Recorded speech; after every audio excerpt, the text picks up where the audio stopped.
Segundo libro de los Reyes, capítulo 7. La Biblia dice en Hebreos 13:8 que Jesucristo es el mismo de ayer y de hoy y por los siglos. Él no cambia. La Biblia permanece fiel. Dios es fiel a su palabra. Y si Él lo hizo ayer, lo va a hacer hoy.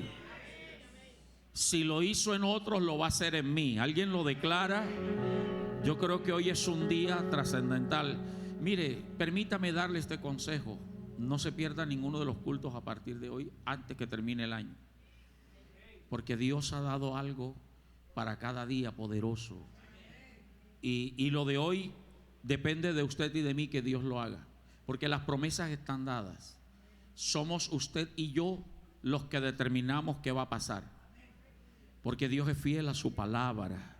Segundo de Reyes, capítulo 7, versículo 1, por favor, dice la escritura. Dijo entonces Eliseo: oíd palabra de quién. ¿Palabra de quién? Oíd palabra de Jehová. Así dijo Jehová: mañana a estas horas valdrá el seah de flor de harina un siclo, y 2 seahs, o sea 2 medidas de cebada, un siclo, a la puerta de Samaria. Versículo 2. Y un príncipe sobre cuyo brazo el rey se apoyaba respondió al varón de Dios y dijo: si Jehová hiciese ahora ventanas en el cielo, ¿sería esto así? Y él dijo: he aquí tú lo verás con tus ojos, mas no comerás de ello. Alguien puede decir: yo lo quiero ver y lo quiero disfrutar. Porque muchos de ustedes están viendo lo que Dios hace en otros, pero en ustedes no lo está haciendo. Porque estamos en la actitud de este hombre. Pero hoy creemos que todos lo vamos a disfrutar, lo vamos a ver y lo vamos a testificar. Y este mensaje es para hoy y para todos los tiempos. Todos atravesamos crisis en cualquier área de nuestra vida, sea familiar, sea de salud, sea financiera, en el empleo, en cualquier lugar atravesamos tantas crisis, hermano. Pero déjame recordarte que las crisis son una oportunidad para ver la gloria de Dios. Las crisis son una oportunidad para Dios manifestarse. Gracias por esos 3 amenes. Independiente de cuál sea el origen o la causa de la crisis. ¿Por qué digo esto? Porque hay crisis en las que nosotros mismos nos metemos. Somos nosotros mismos los responsables de esas crisis, por tomar decisiones erradas, por apresurarnos a algunas cosas, por no buscar el consejo divino. Nos metemos en eso y viene crisis. Pero tenemos un Dios tan grande, un Dios tan bueno, que cuando clamamos a Él y volvemos nuestro rostro a Él, Él no es resentido como nosotros. Por favor, vuélvete a alguien y dile: Dios no es resentido como tú y como yo.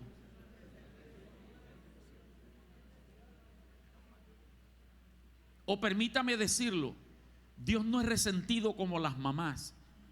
O sea, menos las mamás, corrijo, menos las mamás. Porque la mamá puede, después que el hijo cometa el error, la falta, puede decirle: ya viste, te lo dije. Pero tiene los brazos abiertos, ¿o no? Y perdónenme los papás, sé que hay papás también así, pero por lo general son las mamás. Entonces hay crisis que tú y yo nos buscamos, y aunque las hayamos buscado nosotros, yo puedo creer que esa crisis es una oportunidad para ver la gloria de Dios. Hay otro motivo de crisis, y es que sabemos que tenemos un enemigo llamado Satanás, sus demonios, los brujos, los hechiceros, que andan buscando la manera de dañar, hurtar, matar y destruir, y pueden atentar y hacer lo que sea. Pero el Dios a quien tenemos y servimos es más grande que cualquier demonio, que cualquier Satanás, que cualquier brujo, que cualquier obra de tinieblas. Y entonces Dios permite, hermano, Dios permite que venga la crisis a nuestra vida. Dios permite que el diablo venga a querer dañarnos, destruir. Digo a querer porque no lo va a lograr. ¿Alguien lo cree conmigo? Y Dios permite que el diablo haga lo que quiera hacer, pero al final Dios termina glorificándose. Si no, pregúntele a Job.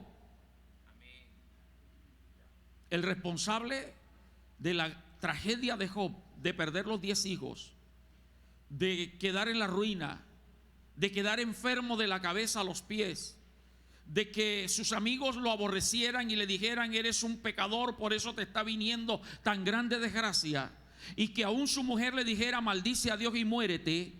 El responsable de todo esto era Satanás, que quería demostrarle a Dios que Job le servía era por los beneficios, por los peces y los panes, mas no por amor. Pero al final quedó demostrado que Job amaba a Dios, tenía o no tenía, tuviera o no tuviera, él seguía siendo fiel.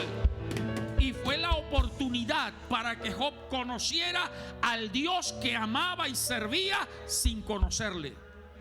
Y al final Dios le dio el doble de lo que perdió. Otra causa de la crisis es consecuencia de los pecados, porque como tú y yo somos hijos de Dios de verdad, verdad, no hijos por creación, aunque la Biblia no dice que la creación es hija de Dios, dice que los verdaderos hijos de Dios somos los que recibimos a Cristo y los que hemos creído en su nombre. Dice que somos los que somos guiados por el Espíritu de Dios. Estos son verdaderos hijos de Dios. Como tú y yo somos hijos de Dios, Dios, como nuestro Padre, como todo buen padre, reprende y castiga a cualquiera que recibe por hijo. Los papás y las mamás que estamos aquí, ahora los involucro a los dos, padres y madres. Nosotros amamos a nuestros hijos y no queremos castigarlos, pero hay que castigarlos. No queremos reprenderlos, pero hay que reprenderlos por el bien de ellos, para formarlos sin ir al límite de pronto del maltrato, pero sí tratamos de formarlos, de educarlos, los corregimos. ¿Por qué? Porque los amamos. Así es Dios, Él reprende y castiga a cualquiera que recibe por hijo, no por maldad, sino por amor. Pero también Él dice en su palabra que Él se duele del castigo. Y así como nuestros hijos nos ponen una carita de yo no fui, después que la hicieron, una carita de mami, perdóname, papi, perdóname, y nos mueven las entrañas y el corazón y le suspendemos el castigo, o de pronto terminamos olvidando lo que hizo. Si tú y yo, siendo malos, hacemos eso con nuestros hijos, cuánto más nuestro Padre que está en el cielo nos va a hacer misericordia en medio de la crisis. Si lo vas a aplaudir, apláudelo. Entonces te resalto, te recalco, te vuelvo a repetir: la crisis es una oportunidad para que tú y yo conozcamos y veamos la gloria de Dios. Pero sabe que todo depende de la actitud que tú y yo asumamos a la crisis. Hay dos actitudes, y de esas que te voy a hablar. Dos actitudes frente a la crisis. Usted y yo decidimos cuál tomamos, bendito el Señor. La primera de ellas es dejarnos llevar por la realidad que estamos viendo. Porque no podemos desconocer el plano natural. No podemos dejar de ver lo que realmente está sucediendo. No podemos dejar de escuchar lo que realmente están diciendo. Pero usted y yo tenemos un Dios que está por encima de la realidad, y eso se llama fe. Entonces te estoy diciendo, si tú te detienes a mirar tu crisis, tu problema, tu enfermedad, tu necesidad, lo que estás atravesando, entonces tú no vas a ver la gloria de Dios en la crisis. Porque tú estás viendo como vio el príncipe de esta historia ahí en el versículo 2. Recibió una palabra de que Dios bendeciría y multiplicaría el alimento. Lo pongo en contexto para los que no conocen esta historia. El capítulo anterior, el capítulo 6, nos dice que el ejército asirio se levantó contra Israel y sitió la capital, que era Samaria, la rodeó. Samaria estaba rodeada por muros y se apostaron afuera. Usted sabe que en aquel tiempo no habían las armas de guerra que hay ahora. Las murallas difícilmente podían tomar control de ellas, a no ser con fuego, pero había un ejército que defendía. Entonces la opción era el ejército enemigo plantarse afuera, y lo hacían durante meses y años. La Biblia dice que el sitio de Samaria duró 3 años, donde en 3 años la gente que estaba dentro de la ciudad no podía salir, ni nadie podía entrar a la ciudad. ¿Qué implicaba eso? Que no podían ingresar alimentos de afuera, La gente no podía salir a comprar alimentos en otros lugares. Pensemos un poco cuando por alguna razón hay bloqueo en las carreteras nuestras. Los alimentos se retienen allá y lo poco que hay se encarece, se termina. Algunos se dañan en el camino porque lo retienen allá. Ahora imagínense meses como esto. ¿Cuál era la realidad que vivía Samaria para que este príncipe dijera: yo no creo que eso vaya a suceder? La única manera es que Dios abra una ventana de los cielos, y la pone en interrogante, como no creyendo que Dios podía hacerlo. ¿Cuál era la realidad? El sitio. Un enemigo poderoso allá afuera, no podían salir. Ellos sabían que su ejército no podía contra aquel ejército y prefirieron quedarse allá meses encerrados. Ahora, ¿hasta dónde llegaron a escasear los alimentos? Hasta tal grado que se comían los asnos, los burros. Cuando usted lee allí que dice en el capítulo anterior y en ese capítulo que la cabeza de un asno costaba demasiado, no es que se comían la cabeza, era todo el asno. Recuerde que cuando se va a hablar de reses se habla de cabezas de reses.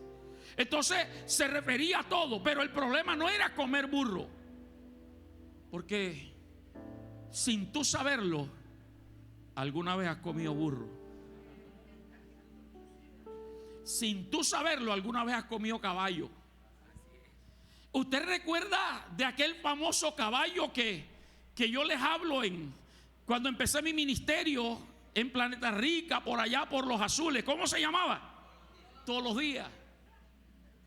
Ese fue mi primer avión que yo monté, un caballo flaco que se llamaba Todos los Días. Yo pregunté por qué se llama Todos los Días. Me dice porque es el único que tenemos y lo usamos todos los días. Años después yo regresé allá a ese lugar. Pregunté por Todos los Días. ¿Y sabe cuál fue la respuesta que me dieron? Pastor, eso lo hicieron salchichón hace rato ya. No sabemos lo que comemos, y si usted ha ido a pueblo, usted no tiene ni idea de lo que ha comido.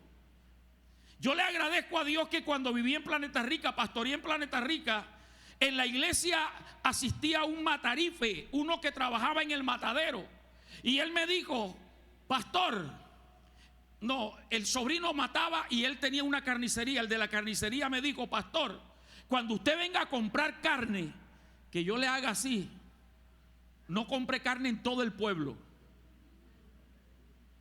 Le dije: ¿por qué? Porque es que a veces está lloviendo, las reses se meten todas debajo de un árbol, cae un rayo y las mata, y al día siguiente las encuentran muertas. Y como la Biblia dice que no podemos comer animal ahogado en su sangre, ellos han muerto con la sangre, y usted como cristiano no puede comer eso. Entonces yo llegaba a la carnicería y él me hacía así, y yo sabía que tenía que comer huevo, pescado o pollos esos días. Pero le repito, el problema no era comer el asno, el burro. Ese no era el problema. El problema es que la ley prohibía comer el burro, el asno, porque era un animal inmundo. Mire hasta dónde una realidad puede llevar a una persona a tratar de buscar soluciones, aún a ir en contra de lo que la Biblia ha establecido. Gracias por esos tres que están entendiendo esto.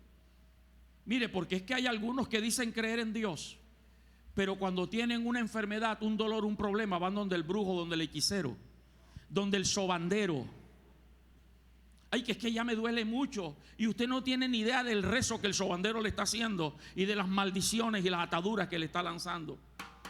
Es que la realidad nos lleva a un extremo de ir y cometer actos que no deben ser cordiales. Gente que aún en medio de la crisis financiera participa de negocios ilícitos. Dios mío. En ese estado estaba la realidad de Samaria. Pero peor que comer asno e ir en contra de la ley, dice que se vendía el estiércol de paloma. Ahora, ese estiércol de paloma de que habla la Biblia, hay dos maneras de verlo. Uno era una hierba, una plantita que la comía la gente más pobre de aquel tiempo. Era silvestre, crecía. Nadie le prestaba atención, pero a la hora de la crisis todo el mundo quiere. Dios bendiga a los mangos en época de cuarentena. Dios bendiga a los plátanos en la época de la cuarentena. Amén. Hay alimentos que tú y yo rechazamos cuando estamos en las buenas, pero en la crisis tenemos que buscar y echar mano de lo que haya. Comer lo que a veces no queremos comer. Mi hermano, y Dios guarde a aquellos que no quieren comer de todo. No, a mí no me gusta esto. Hermano, que Dios te guarde de una crisis, para que veas que tienes que comer queso,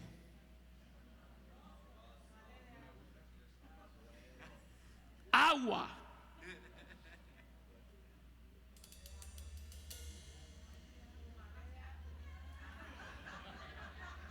agua.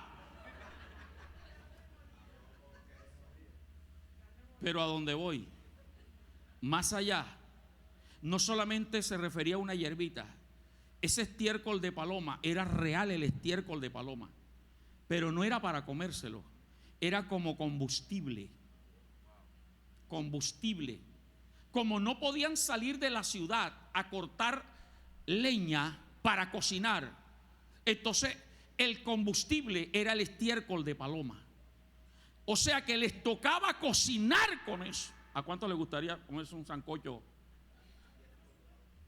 Vea, sí, para hacerme entender, los que conocen la Biblia saben que al profeta Ezequiel Dios le dio la orden de que cocinara y no usara leña, sino estiércol humano.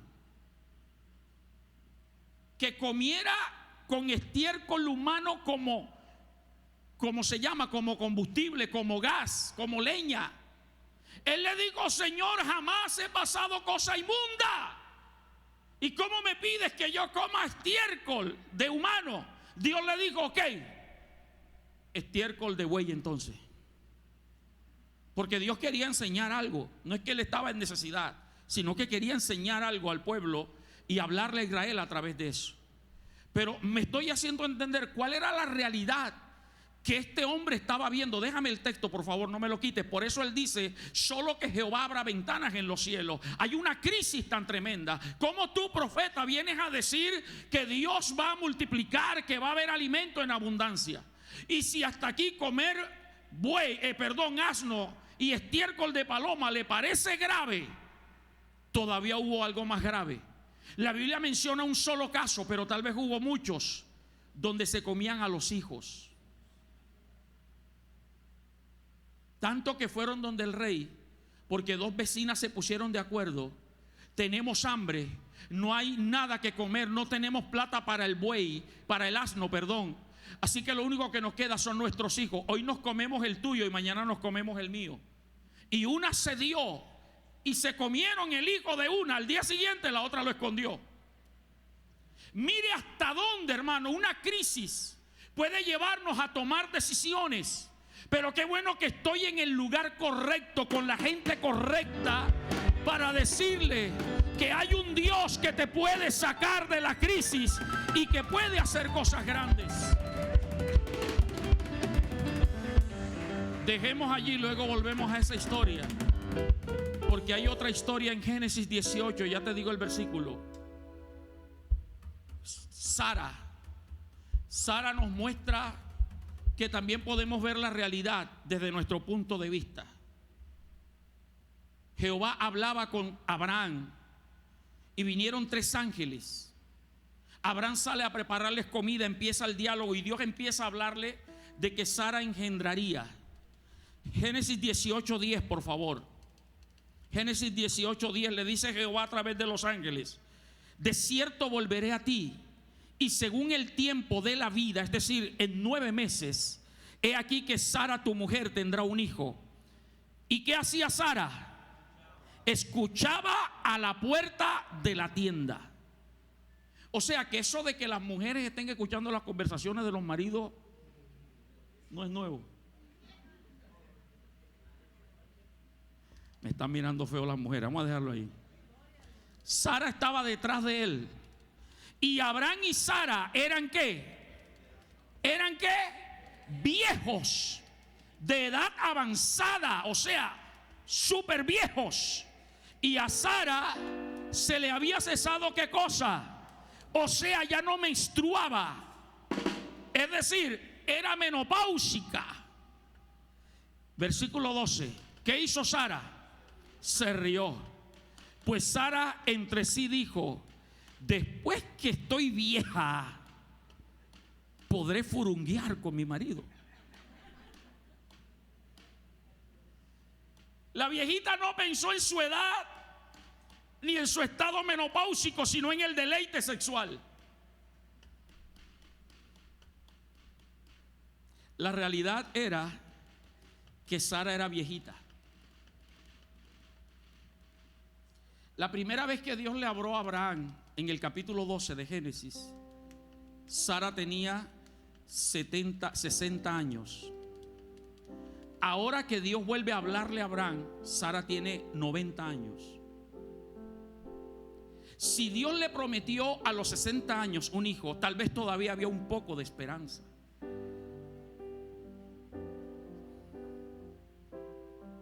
La mujer puede concebir mientras menstrue, porque mientras menstrua, ovula. Y mientras haya ovulación, hay posibilidad. ¿Estamos, mujeres? ¿Estamos de acuerdo? Eso es lo que la ciencia dice. Pero la promesa tardó 20 años. 20 años donde Sara miraba su propia realidad. El tiempo pasa y no sucede nada. Como Dios le habló a mi marido, seguramente el hijo es de él, mas no mío. Agarró a su criada y se la entregó a su marido para que tuvieran intimidad. Te repito, te estoy hablando de que a veces la crisis, la realidad, nos hace tomar decisiones apresuradas. ¿Cuánta gente por la crisis ha vendido y se ha deshecho de cosas que son valiosas para él? Las casas de empeño. Ahorita que veníamos del carro, no sé con quién era que veníamos hablando de que diciembre es el mes, antes era el mes de las compraventas. Desde que aparecieron los pagadiarios, ya la gente casi no va a las compraventas porque no tiene mucho que empeñar, sino que va al cobradiario. La gente se deshace de cosas. Ahora, 20 años después, Dios vuelve a hablar. Y por eso es que Sara se ríe, porque ahora estaba 20 años más vieja que antes. Ahora estaba más menopáusica que antes. Y ahora estaba más estéril que antes. Pero lo que ella le llama la atención es: tendré placer, deleite con mi Señor ya viejo. Algo tenía que pasar en Abraham. ¿Me estoy entendiendo? Porque ella no dice: tendré yo placer con mi Señor ya siendo yo vieja.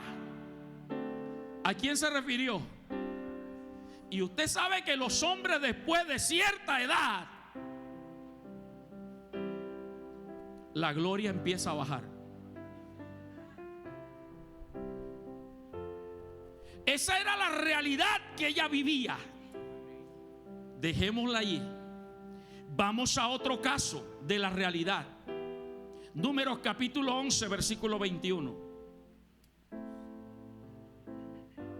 Te hablo de Moisés. Lo pongo en contexto, no pongas el texto todavía. El pueblo de Israel tenía ya tiempo de estar en el desierto. Todos los días comían maná, maná, maná, maná. Llegó el momento donde ellos se hastiaron. Hermano, dale gloria a Dios por lo que tienes. Si tú crees que lo que tienes te lo dio Dios. Pero hay gente que se queja de lo que Dios le ha dado. En el momento de recibirlo, gloria a Dios, pero después, ay Señor, ¿y hasta cuándo? Hasta que tú no entiendas que tienes que ser agradecido con Él toda la vida. Y entonces Él va a derramar cosas más grandes sobre ti. Señor, te pedí una casa, ¿y por qué este apartamentico?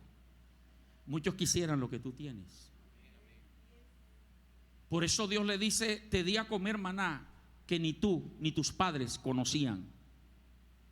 ¿Quién puede decir que hoy ha visto maná caer del cielo? Nadie, eso fue exclusivo para ellos. Y vale la pena decirte, hay milagros que están reservados exclusivamente para ti y para tu casa. Por eso no estés anhelando lo que otro tiene ni pidiendo las bendiciones de otro. Deja que Dios haga como Él quiera hacer. El pueblo pidió carne. Nos acordábamos que en Egipto teníamos pescado, teníamos carne. Y comenzaron a hablar contra Moisés. Moisés acude a Dios.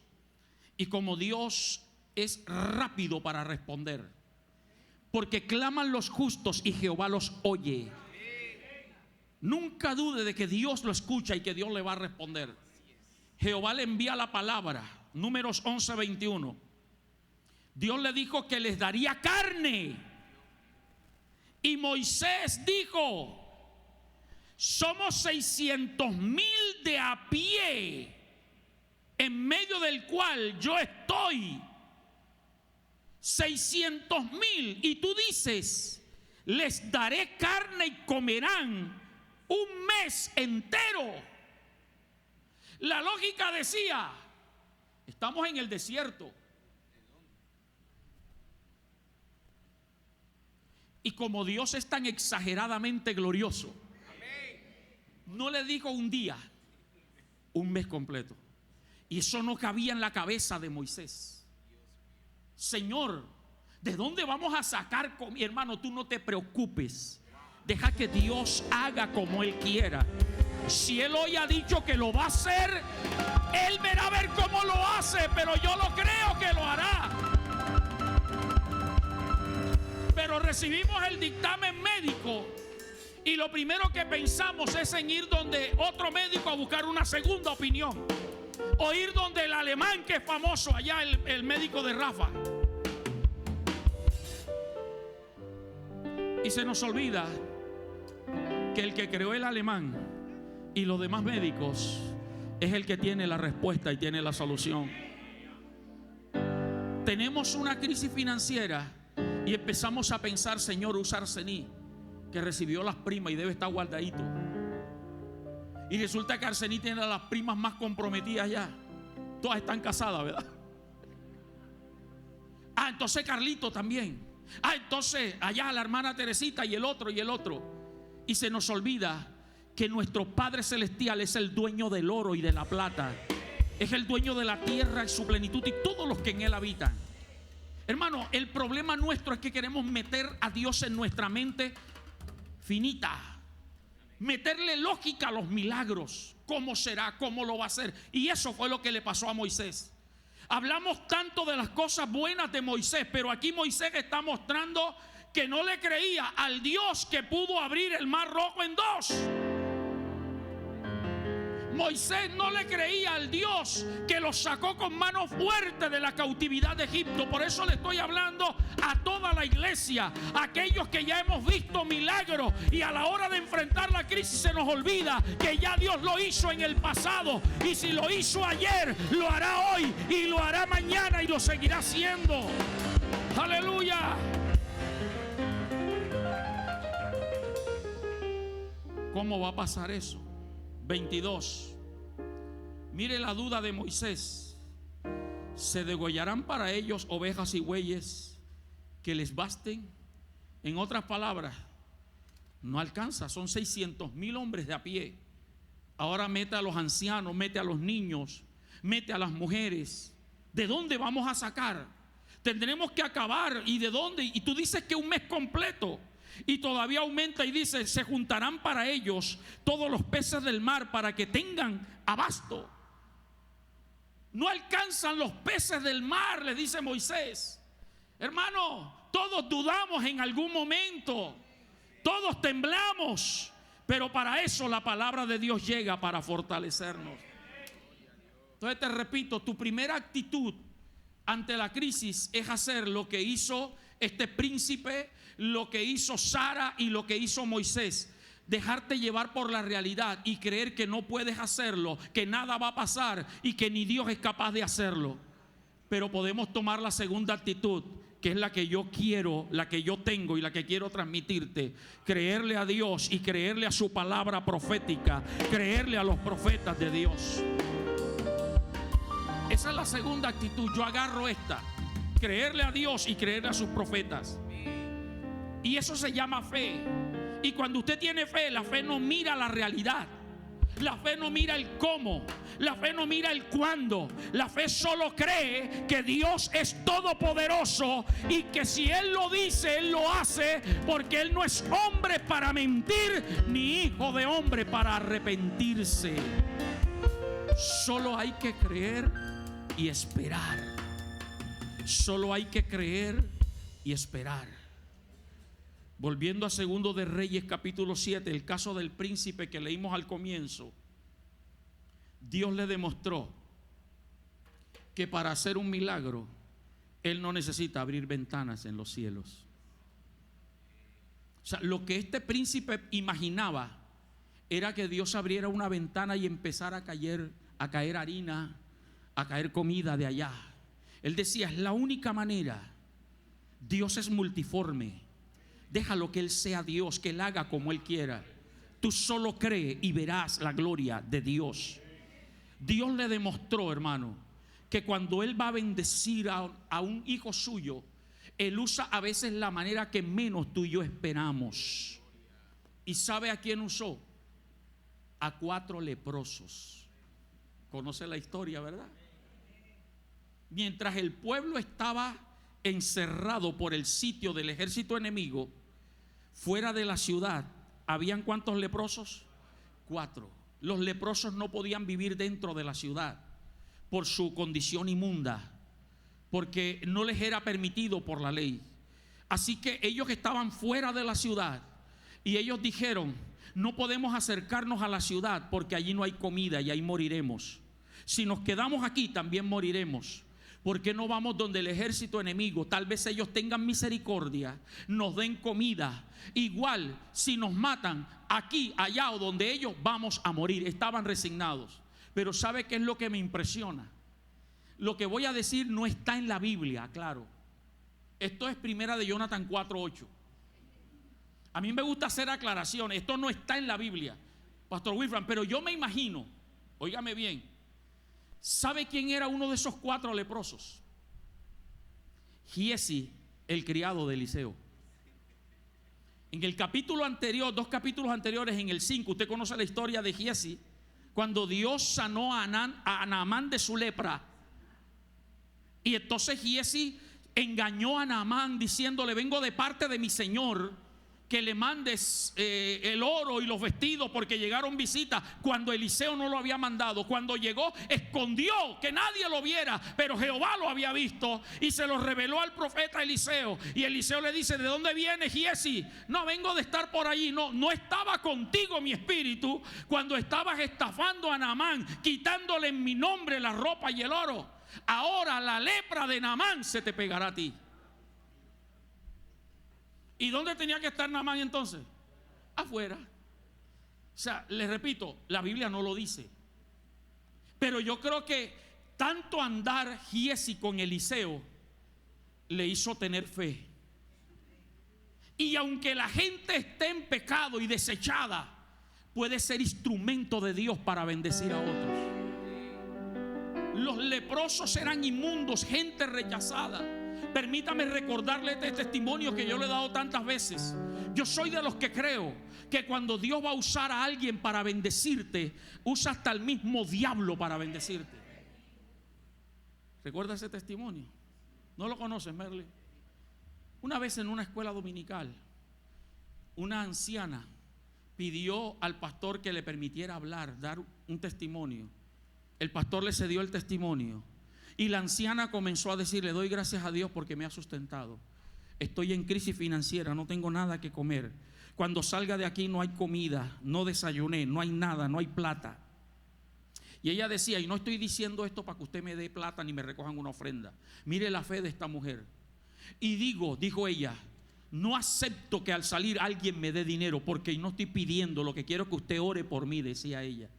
pero como lo estaba haciendo con el micrófono, y en esa iglesia no había aire acondicionado, así que las puertas estaban abiertas, las ventanas estaban abiertas, a 2 casas de ella vivía un brujo, a 2 casas del templo vivía un brujo. El brujo escuchó y dijo a 2 de sus criados: vaya y cómprenle 2 bultos de comida a esa anciana, averigüen dónde vive, averigüen quién es, llévenselo, y cuando ella pregunte quién se los envió, usted le va a decir: el diablo te los envió. Ellos fueron, compraron y llegaron a la casa de la anciana con los 2 bultos de comida. Le tocaron la puerta. Cuando la anciana abrió la puerta y vio los 2 bultos de comida, eso empezó a danzar y a hablar en lengua y a darle gloria a Dios, porque ella sabía que Dios se los había enviado. Agarró sus 2 bultos, los metió, sin preguntar fue a cerrar la puerta. Los ayudantes del brujo metieron el pie en la puerta y le dijeron: ¿y usted no va a preguntar quién le mandó eso? Ella le dijo: no me importa, cuando Dios va a bendecir a un hijo suyo, usa hasta el diablo para bendecirlo a uno. Solo cree, solo cree. Los leprosos por obligación debían colocarse campanillas en los mantos, porque cuando ellos iban caminando debían sonar las campanillas. Si venía gente por el camino, ellos tenían que gritar, aparte de las campanillas: inmundo, soy inmundo, soy inmundo, para que la gente se les apartara. Eran menospreciados. Por eso la Biblia dice: a lo vil y menospreciado del mundo escoge Dios para avergonzar a los sabios. Ellos dijeron: vamos al campamento enemigo, si nos matan que nos maten, pero vamos. Y cuando llegaron, dice que el campamento enemigo estaba desocupado, vacío, no había hombre, no había mujer, no había nadie, solo animales, comida y ropa, y oro allí, y plata. Gloria a Dios. ¿Sabe qué pasó? Que Dios, cuando va a obrar, no necesita abrir ventanas en los cielos. Esos 4 leprosos iban marchando, entre ellos creo que iba Giesi marchando hacia el campamento enemigo, y Dios hizo que esas 4 pisadas de esos 4 hombres pareciera como un ejército poderoso, y los sirios dijeron: vámonos de aquí, porque el rey de Israel ha contratado ejército enemigo para venir a matarnos. Y salieron corriendo, abandonando todos los que tenían.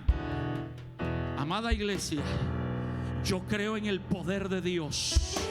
Yo creo que hoy hay una bendición grande. Estos 4 leprosos comenzaron a comer. Imagínense cuántos días sin comer.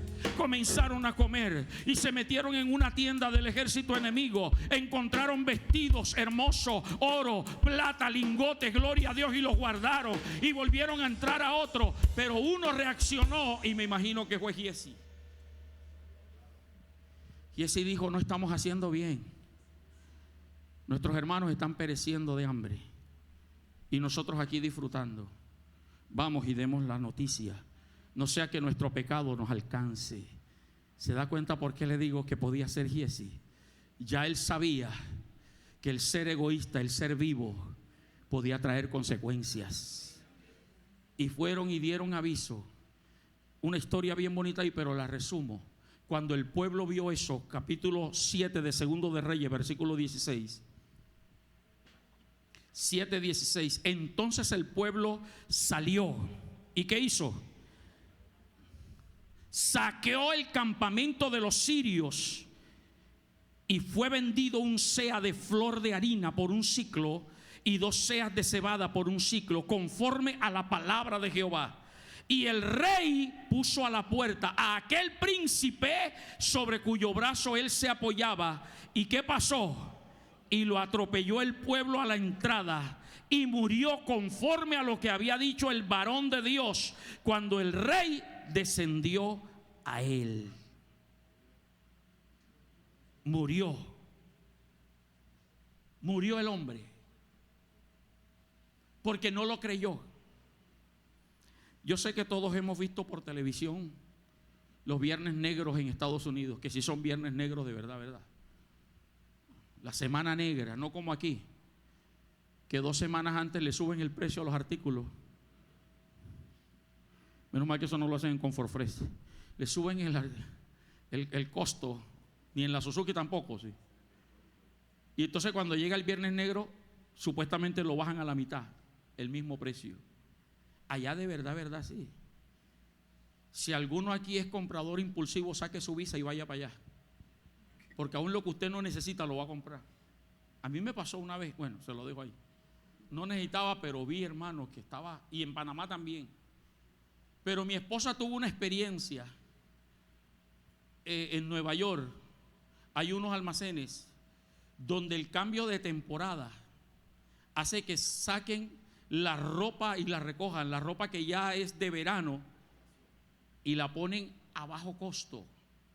Mi esposa llegó al almacén, no recuerdo con quién, y vio que la gente estaba apostada haciendo fila. La que la llevó le dijo: mira, lo que pasa es que está a menos de la mitad del precio, y creo que la vendían era hasta por peso. Lo que tú podías coger lo que quieras y lo que pesaba te costaba baratísimo. Y mi esposa se cuadró, pero la que iba con ella le dijo: pero espérate, tú ves las que están ahí, tremendas negronas así grandotas, quédate quieta y deja que ellas corran primero, porque si no te van a llevar por la mitad y te van a atropellar. Mi esposa es chiquita, imagínense. Eso fue lo que pasó. El que no cree no va a disfrutar, pero tú y yo sí vamos a creerle a Dios. Sí vamos a creerle a Dios. Algo Dios va a hacer. Y yo creo que si a ti te están persiguiendo, yo creo que si a ti te están atacando, tranquilo, no te vengues, no pelees tú, porque Dios enviará su ejército a pelear por ti y por mí. Algo Dios va a hacer, que habrá gente que te traerá la buena nueva de que Dios lo va a hacer. En el caso de Moisés, ¿recuerda? Números 11, comida por un mes, carne. Dios demostró que cuando Él va a bendecir, tú no tienes que andar detrás de los recursos, Él te los va a traer a ti. Por eso es que la Biblia dice: estad quietos y ved la gloria de Dios. La pesca milagrosa no fue que que Pedro tiró la red donde estaba el cardumen de pescado, donde había bastante. No, es que ya Dios le dio la orden para que los peces se metieran dentro de la red. Porque recuerde que Pedro sabía que no era horario de pescar, no era horario para tirar la red. Pero repito, cuando tú le crees a Dios, todo va a venir en favor tuyo. Números 11:31. Después que Moisés no creyó, dice 11:31: y vino un viento de Jehová y trajo, ¿qué cosa? Codornices del mar, pollo, y las dejó sobre el campamento, un día de camino de un lado y un día de camino del otro, alrededor del campamento, y casi 2 codos sobre la faz de la tierra. Un codo son 45 centímetros, o sea, había carne de 90 centímetros de altura. Porque si Dios dijo que lo va a hacer, Él lo va a hacer. Solo deja que sople el viento de Dios y que algo suceda. Solo créelo, iglesia. En el caso de Sara, Dios demostró que a Él no lo detiene lo que la ciencia diga, que a Él no lo detiene tu edad. Señor, ¿ya para qué me voy a morir? Tengo tantos años y no lo va a ver. Tranquilo, que si lo hizo con Sara, lo va a hacer contigo. Y lo que Dios hizo fue tan perfecto. Usted recuerda que señalé que Sara no dijo siendo yo vieja, sino mi marido viejo. Sara era consciente de que Abraham tenía un Lázaro encima. Si no entendió, pregúntele al de al lado. Pero Dios resucitó a ese Lázaro, que no solamente tuvo a Isaac, sino que también tuvo a 5 hijos más con Cetura. Y el viejito siguió activo. y tuvieron deleite, Dios demostró que para Él no hay menopausia. Él fue el que inventó la menopausia. Así que mujeres, no se quejen, eso es invento de Dios. Él fue el que inventó la menstruación. No se quejen, fue invento de Dios. Y si Él hace que la menstruación se retirara, Él pudo hacer que volviera y que la viejita ovulara. Porque Dios hace cosas a tiempo y fuera de tiempo. No importa que tu tiempo haya pasado, Dios puede cambiarlo todo. Hoy levántate en fe. Y yo creo que le puso deseo sexual a Sara con Abraham y Abraham con Sara. No dejes que tu matrimonio se acabe. Ora a Dios. Yo lo hago todos los días. Señor, pon deseo en mí hacia mi esposa y de mi esposa hacia mí. Pero nos conformamos que él no me busca, que ella no me busca. No, hay que activar. Y permíteme, y te lo hablo en todos los sentidos, porque yo creo en un Dios que puede cambiarlo todo. Dios restauró la matriz, porque una señora de 90 años ya no puede con un embarazo. Y las mujeres que han estado embarazadas saben lo duro y lo complicado que es. Ahora imagínese una anciana. Ahora, si el deseo sexual o la capacidad sexual fue Sara la que la perdió, la ciencia dice que después de los 40 años la mujer va perdiendo el apetito sexual, sobre todo cuando ya entra en la edad de la menopausia. Va disminuyendo el apetito sexual, va disminuyendo, y cuando pasa de los 60, 70 años, ya eso no es prioridad para ella. Y no es algo que ella quiera hacerlo, eso es algo que sus mismas hormonas van cambiando y transformándose. Pero a mí la Biblia me enseña que cuando tú vienes a Cristo, Cristo todo lo hace nuevo, Cristo todo lo transforma. Él tiene el poder para cambiarlo todo. Póngase de pie, por favor.